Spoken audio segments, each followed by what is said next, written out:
मां पंहिंजे भाउ खे चवंदुमि न मुंहिंजी अॼु हेल्प त कर, हिकिड़ी नेकी खुटी पई आहे, मुंहिंजो भाउ चवंदो वञ वञ, मां तोखे अॼु नथो सुञाणियां, हलियो वञ, जाॾा जो आहीं। हा भाउ हुई दुनिया में तालुक़ु हुयो, भाउ हुई दुनिया में तालुक़ु हुयो, अॼु मां तुंहिंजो भाउ न आहियां।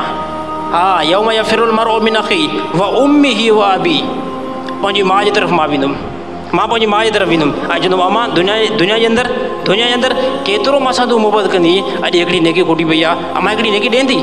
अमा चवंदी पुटु उहो तालुक़ु दुनिया में हुयो, हा उहा शफ़ीक़ तोसां दुनिया में हुयमि, अॼु ॾिसंदो मां पाण गिरफ़्तार आहियां, अॼु ॾिसंदो मां पाण गिरफ़्तार आहियां। अहिड़ी तरह व उम्मिही व अबीही, पंहिंजे पीउ जी तरफ़ मां वेंदुमि। इहा अबा दुनिया जे अंदरि त तमामु घणी ख़िदमत कंदो हुई, बीमार थींदुमि राति जो 2 बजे खणंदो हुई, मूंखे अस्पताल जी तरफ़ वठी वेंदो हुई न, राति जो 4 बजे तूं जेको गाॾी स्टार्ट करे मूंखे खणी वेंदो हुई। इहा अबा अॼु ॾिसो मां गिरफ़्तार आहियां, अबा हिकिड़ी नेकी खुटी पई आहे। पीउ चवंदो पुटु दुनिया में तालुक़ु हुयो, हलियो वञ, जाॾा जो आहीं हलियो वञ, मां तोखे अॼु नथो सुञाणियां। उहा साहिबती व बनी, घरवारी तरफ़ वेंदुमि, घरवारी खे चवंदुमि दुनिया जे अंदरि ॾिसो मां तुंहिंजे लाइ कमायां पियो, तुंहिंजे बचनि जे लाइ कमायां पियो, तोखे केतिरी सहूलियत दुनिया जे अंदरि मां ॾिनमि, हिन टाइम जेको आहे मजबूर लॻो पियो आहे, हिन टाइम जेको आहे मुंहिंजे मथां मुश्किल जी घड़ी आहे, हिकिड़ी का नेकी ॾींदी।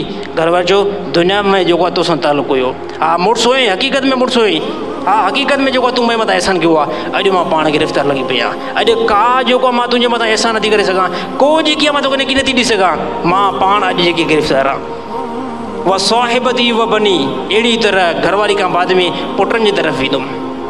जीअं औलाद खे केतिरो, जीअं औलाद करे ठगी कईसीं तव्हां सां, जीअं औलाद करे जेको आहे यानी पराओ क़तल कयोसीं, जीअं औलाद करे जेको आहे व्याज हलायोसीं, जीअं औलाद करे जेको आहे माण्हू जे गिरेबंद खां वरितोसीं, इन औलाद तरफ़ औलाद चवंदी हलियो वञ। हा पीउ दुनिया में हुई न, पीउ दुनिया में हुई, हिते जेको आहे हाणे इहो रिश्तो कटिजी वियो आहे, जिते सभु रिश्ता कटिजी वञनि, जिते सभु रिश्ता कटिजी वञनि, उते जेको आहे जनाब मुहम्मद मुस्तफ़ा सल्लल्लाहु अलैहि वसल्लम फरमाए या रब्बी उम्मती उम्मती।